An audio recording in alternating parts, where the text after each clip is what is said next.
Guys welcome back to my channel Payel world. আশা করি তোমরা সবাই ভালো আছো, সুস্থ আছো। আমিও ভালো আছি, সুস্থ আছি। আজ সহজেই পালঙের পরোটা বানানোর রেসিপি নিয়ে এসেছি। আশা করি তোমাদের ভালো লাগবে, আর কালারটাও থাকবে একদম সবুজ। কিভাবে বানাবে চলো, যারা নতুন বানাচ্ছ তারা কিন্তু খুব সহজেই বানিয়ে ফেলতে পারবে। আমি এখানে পালং শাকগুলো বেছে খুব ভালোভাবে একটু বড় বড় করে কেটে ধুয়ে নিয়েছি ভালো করে। তো দেখো পুরো ক্লিন করে নিয়েছি। আর পালঙের কালারটা একটু অন্যরকম লাগছে, কারণ দুদিন রেখে দিয়েছিলাম ফ্রিজে, তো তাই। তো চলো, এরপর আমি বসিয়ে দিয়েছি গরম জল।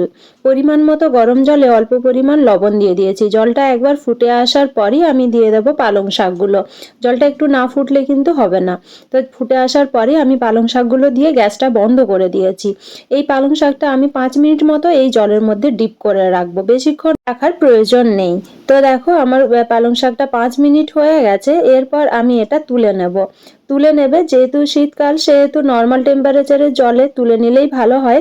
আর যদি গরমকালে কেউ বানাও তাহলে এটা একটু বরফ জলের মধ্যে নেবে, মানে জলের মধ্যে কয়েকটা বরফের টুকরো ফেলে দিলে অনেকটা ভালো হয়।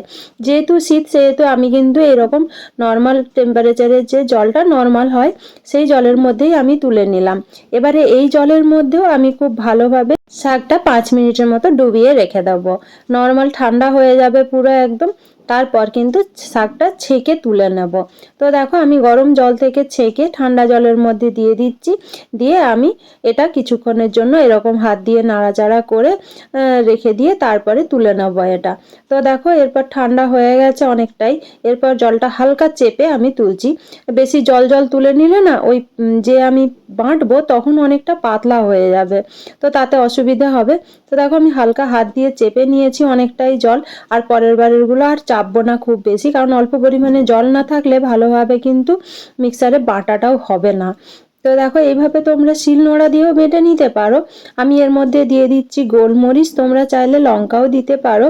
আর বেশি কিছু দেওয়ার দরকার নেই। আমি গোলমরিচ আর শাকটা বেটে নিয়েছি। বেটে নেওয়ার পর আমি এখানে আটা নিয়ে নিয়েছি, তোমরা চাইলে ময়দা দিয়েও করতে পারো। আমি আনহেলদি মনে করি তাই ময়দাটা অ্যাভয়েড করি। আমার সমস্ত রেসিপিতে কিন্তু আটাটাই তোমরা বেশি ইউজ দেখতে পাবে, আমি ময়দার ইউজ সেভাবে করি না। তো দেখো আমি পরিমাণ মতো আটা নিয়ে নিয়েছি, আর ময়নের জন্য নিয়ে নিয়েছি ঘি, আর দিয়েছি স্বাদ অনুযায়ী লবণ। দিয়ে খুব ভালোভাবে মেখে নিতে হবে। তো দেখো মাখাটা আমার প্রায় হয়ে এসছে। আর এই দেখো আমি বেটে নিয়েছি, বাটাটা দেখেছো কতটা কালার রয়েছে, কোনো রকম কালার নষ্ট হবে না। একদম ডিপ সবুজ কালারটা কিন্তু ধরে রাখবে পরোটা হওয়া পর্যন্ত। আর এই যে ময়ান দিয়ে আমি আটাটা মেখেছিলাম, ঠিক এরকম হাতে শক্ত করে নিলে একটা শক্ত ডোলা তৈরি হয়ে গেলেই জানবে যে এটা মাখাটা কমপ্লিট হয়েছে। তো দেখো মাখাটাও কমপ্লিট হয়ে গেছে। আর এর মধ্যে বেটে রাখা পালং শাকটা দিয়ে দিলাম। এরপর অল্প অল্প করে এভাবে পুরো আটাটা মেখে নেব। তো দেখো আমি মেখে নিয়ে একটা যেরকম রুটির ডো তৈরি করে ঠিক সেই রকমই কিন্তু তৈরি হয়ে যাবে। এতে এক্সট্রা কোনো জলের প্রয়োজন নেই। যতটা পরিমাণে তুমি আটা বা ময়দা ইউজ করবে সেই পরিমাণ মতো কিন্তু পালং শাকটা নেবে। তো দেখো আমার এখানে ডোটা কিন্তু খুব সুন্দর তৈরি হয়ে গেছে, যেরকম রুটি বানানো ঠিক সেই রকম। চলো এগুলো আমি রুটির মতো লেচি তৈরি করে নিয়েছি। এরপর এগুলোকে বেলে নেব। আমি গোল গোল করে বেলবো, তোমরা নিজেদের মতো করে ডিজাইন করে নিতে পারো। এরপর যেভাবে পরোটা করে সেরকম ঘি বা সাদা তেল, যেরকম তেল ইউজ নিজেদের মতো করে করবে বা ঘি ইউজ করবে। তারপরেই কিন্তু সুন্দর একটা পরোটা তৈরি হয়ে যাবে। আর খুব সহজেই এটা হয়ে যায়।